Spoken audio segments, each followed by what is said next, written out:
Hey, welcome back to the channel. In this video, we're gonna do some work on the GTO, so come along. Jason right now is trying to get some of the old EFI stuff out, but it's time. We're gonna start working on the wiring harness. I know not a lot of people enjoy that kind of stuff, but it needs to get done, and I'd rather have content for you guys than none. And this one should go significantly faster than the last one because it's like 5 sensors, and that's pretty much it.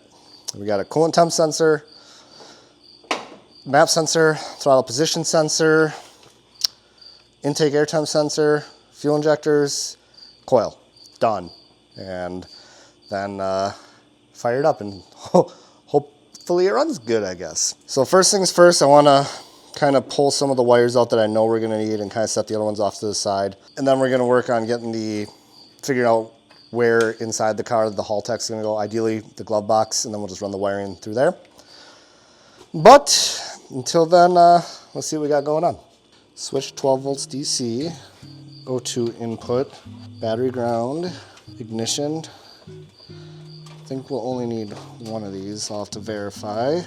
Coolant temp, battery positive. Okay, TPS, fuel injectors. Yep, this we need. We're only gonna need one of the outputs though because it's batch fired, but fuel pump. I believe we use this for the distributor. EFI, air temp, map, O2 input, cam, EFI. So these are gonna be the ones that we don't need right here. So I'm gonna kind of get them out of the loom a little bit and zip tie them off.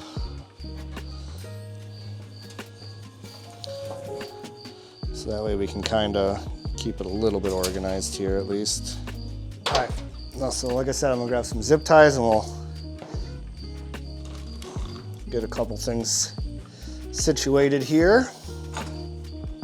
I'll verify that it goes to the fuel pump before doing that though, but that's likely what it is. Because what we'll do is we'll probably reuse the wire, you know? Yeah, because he did use a nice heavy gauge wire. Yeah. Okay, so there's no glove box in here, so that's a plus.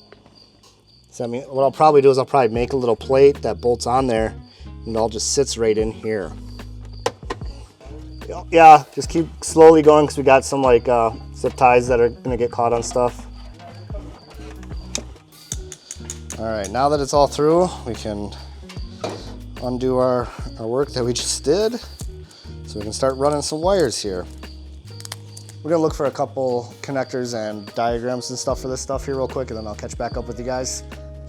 So it's been a couple weeks, but we're back. I've got a bunch of connectors. I've got the wiring kind of laid out how I think. Jason's gonna make some fuel rail brackets so we can get the fuel rails in and maybe start figuring that out. Shouldn't be too much to do in terms of the actual wiring of this car. I'd be willing to bet we can probably make pretty dang good progress tonight. I might even hook up the haltech and kind of just get a tune started. But that's also, if that doesn't happen, that doesn't happen.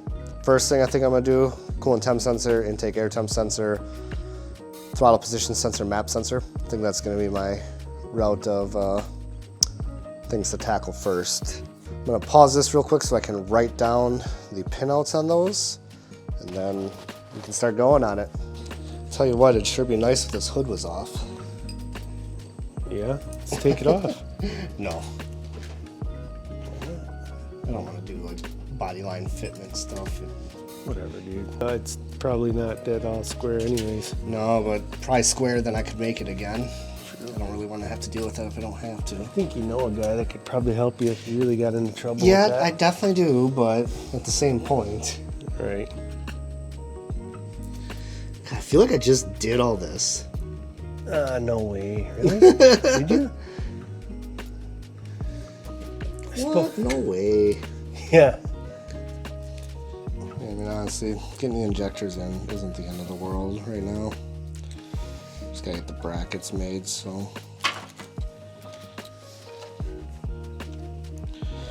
We can push on with that project, you know? this connector's got, usually when you're looking at connectors, you look at them from the back. So that's how I wrote this one down, ABC, while I was looking at the actual connector, and it's actually labeled ABC, and it's backwards. Oh. Dang it. Yeah. Who knows? Well, I mean, that doesn't necessarily mean it's correct either, but yeah, let's go with the way it's labeled here, I guess. Well, you got a 50-50 chance, right? Yeah. Nice part is the one's in the middle either way. You know? There you go. I'm basically done wiring this thing. Providing they're all in the right spot. I mean, yeah. I'm not trying to be a downer when I say Yeah, that, but yeah. I mean, I gotta wire the injectors yet. I gotta wire the coil yet. Well, all the sensors are wired up. Besides the home or crank position. I think I have some loom here, so I'm probably gonna loom that all up right away just so it's done. And then we gotta work on, once the injectors are in place, we gotta wire all those and then wire the distributor and then wire the fuel pump out and the fan out, and then we're really done at that point. It's like, it's funny to think like I spent so long building that harness that I was able to more or less knock this one out at night, but this also only has like 4 things on, whereas I had like 400. So let's see if we can get this loomed up here real quick.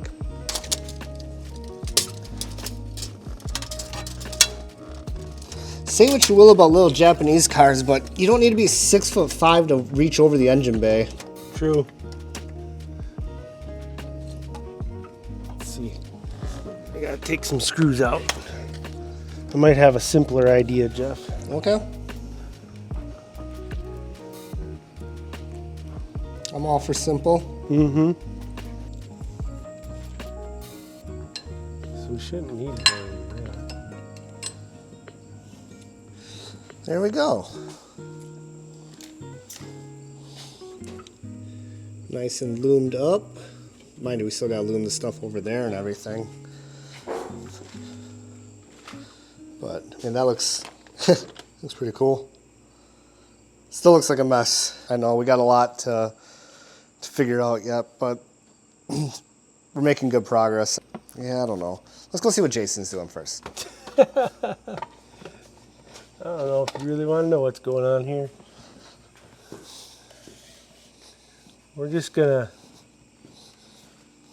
so we're attempting to put the ECU and the wideband in this space here, right in here.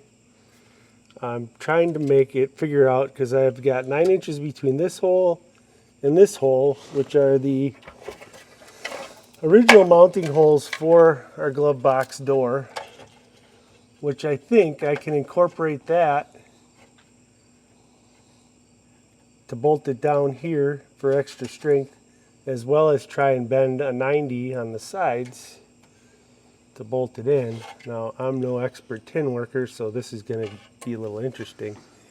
And then I needed about 6 inches wide into the glove box area, which should still give us enough room to maneuver wires around and things like that. So you probably want to be 6.5 inches, because you got to remember the little lip. So if you go 6 inches, it won't. Well, you could do 6.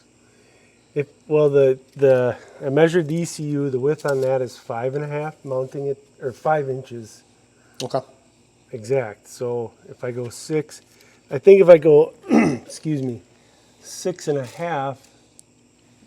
So that'll put you the flange. Yeah, I could go 6.5. I can always make it shorter. I just didn't want to inhibit the wires being able to get maneuvered around behind it. Yeah, I don't think that'll be a problem. All right, so I'll go 6.5 by 14. If it is, we'll trim up what we need to trim up, you know. Fair enough. We can always cut it off. We can't put it back. I would definitely go wider than you need that way, because with bending it and stuff, you'll lose material. Yeah, so that's actually where we're going to leave this episode. Next episode is going to be probably finishing up this wiring, and then maybe the episode after that, first start, first drive. I mean, we'll see. There's a couple mechanical things that still need to be done. Like the distributor's locked, but we got to I forget what it's called, like phasing. I don't know, something with the haltech with a distributor. Yeah, if you guys are looking forward to seeing more of this, make sure you subscribe and we'll see you next time.